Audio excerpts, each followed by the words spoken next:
अस्सलाम वालेकुम दोस्तों, मैं हूं अली जावेद नकवी। रियासत बचाएं या आवाम। पाकिस्तान समेत आज दुनिया के तकरीबन हर मुल्क को इस सवाल का सामना है, मुल्क अहम है या इसके अवाम। अवाम रहे और रियासत ना रहे, या रियासत रहे और अवाम ही बाकी ना रहे। बहुत हसास और जज्बाती सवाल है। मैं आपसे पूछता हूँ, मैं अहम हूँ या पाकिस्तान? जाहिर है मैं अहम नहीं हूँ, यह वतन अजीज़ अहम है। अब मैं आपसे पूछता हूँ, आप अहम है या पाकिस्तान? आपके बच्चे अहम है या पाकिस्तान? ये एक बेहद जज्बाती कर देने वाला सवाल है। आप खुद इसका जवाब सोचें। दोस्तों, अगर आपने अब तक हमारा चैनल लाइक और सब्सक्राइब नहीं किया तो पहले हमारा चैनल लाइक और सब्सक्राइब कर लें और नीचे घंटी के निशान को भी दबाएं ताकि आपको हमारी वीडियोस के बारे में पता चलता रहे। आज बहुत से ममालिक खतरे में हैं। अगर कोरोना वायरस पर काबू ना पाया गया तो वो दिवालिया हो जाएंगे। ना उनके पास तनख्वाहें देने के लिए पैसे होंगे और ना खाने के लिए रोटी। लेकिन खुदा का शुक्र है आप ऐसे मुल्क में रह रहे हैं जहां कम से कम हम भूख से नहीं मरेंगे। ये धरती आपको भूख से नहीं मरने देगी। लेकिन ये भी याद रखें, ऐसी सूरत पैदा हो सकती है हुकूमत के पास आपको देने के लिए तनख्वाहें ही ना हो। प्राइवेट नौकरियां करने वाले भी सुन लें, उनकी कंपनियां दिवालिया हो सकती हैं, उनकी नौकरियां ख़त्म हो सकती हैं और ऐसी सूरत हो सकती है कि उन्हें आइंदा चंद माह बाद तनख्वाहें ही ना मिलें अगर ये कोरोना वायरस की वबा आइंदा चंद माह तक चलती है। आप लोग मेरी वीडियो देखते हैं, मैं वज़ीर आज़म इमरान खान की पॉलिसीज़ की मुखालफत करता हूँ, लेकिन इस वक्त 100% उनके साथ हूँ। ये वक्त है मुल्क को, कौम को, दोनों को बचाने का। अगर आपका कोई अजीज़ अरब ममालिक या यूरोप में है तो याद रखिए, अब वो भी इस काबिल नहीं रहेगा कि आपको इस तरह पैसे भेज सके जैसे वो पहले भेजता था। बरतानिया में शहजादा चार्ल्स भी कोरोना वायरस से महफूज नहीं रहे हैं। वहां रहने वाले दूसरे लोग कैसे महफूज होंगे? मैं अपनी पहली वीडियोस में कह चुका हूं, दुनिया को कोरोना वायरस बिल्कुल बदल रही है। एक नई दुनिया, नया निज़ाम तश्कील पा रहा है। कई ममालिक और कंपनियां, इदारियां जो है वो दिवालिया हो जाएंगे। कई रियासतें नाकाम रियासतें बन जाएंगी। ये बात भूल जाए कि अमेरिका, बरतानिया या यूरोप गरीब और दिवालिया ममालिक को बचाने के लिए कुछ करेंगे।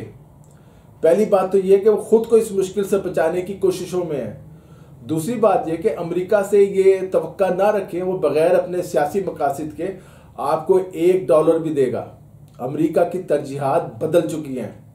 अमेरिका ने इस मुश्किल वक्त में अफगानिस्तान की इमदाद $1 अरब कम कर दी है और मजीद $1 अरब कम करने का कहा है, जिसका मतलब यह है कि आने वाले सालों में अफगानिस्तान को अपना बजट बनाना भी मुश्किल हो जाएगा।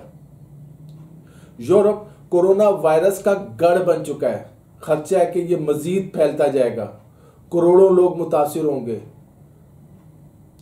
कोरोना वायरस से हम सब ने मिलकर लड़ना है।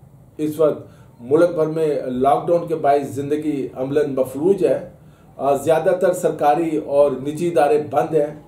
सिर्फ वो इदारे खुले हैं जिनके बगैर गुजारा नहीं। खाने पीने की दुकानें, स्टोर्स, बेकरियां खुली हैं।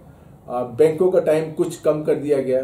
कल एंकर्स के ग्रुप ने वज़ीर आज़म इमरान खान से मुलाकात की है। वज़ीर आज़म ने अपने दिल की बातें भी कही और एंकर्स के सख्त, तल्ख और बाज़ के भूंडे सवालात को भी बर्दाश्त किया। वज़ीर आज़म इमरान खान ने आज वीडियो कॉन्फ्रेंस के ज़रिए पार्लिमानी पार्टियों के सरबराहों से खिताब किया। वज़ीर आज़म ने किसी शायर की तरह अपनी गज़ल तो सुना दी, लेकिन बिलावल भुट्टो और शहबाज शरीफ की गज़लें सुने बगैर चले गए, जिसकी वजह से दोनों बड़ी जमातों के कायदीन उनसे नाराज़ हो गए और इसे वज़ीर आज़म की गैर संजीदगी करार दिया।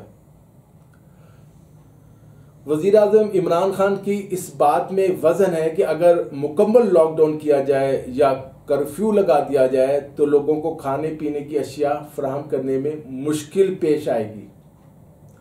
जखीरा अंदोज और मुनाफाखोर दोनों हाथों से कौम को लूटेंगे।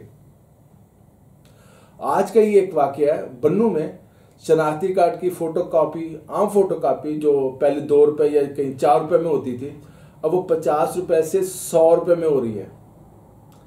आटा अब तक 20 रुपए किलो तक महंगा हो गया है, कई जगह मिल ही नहीं रहा, लाठीचार्ज करना पड़ा है पुलिस को।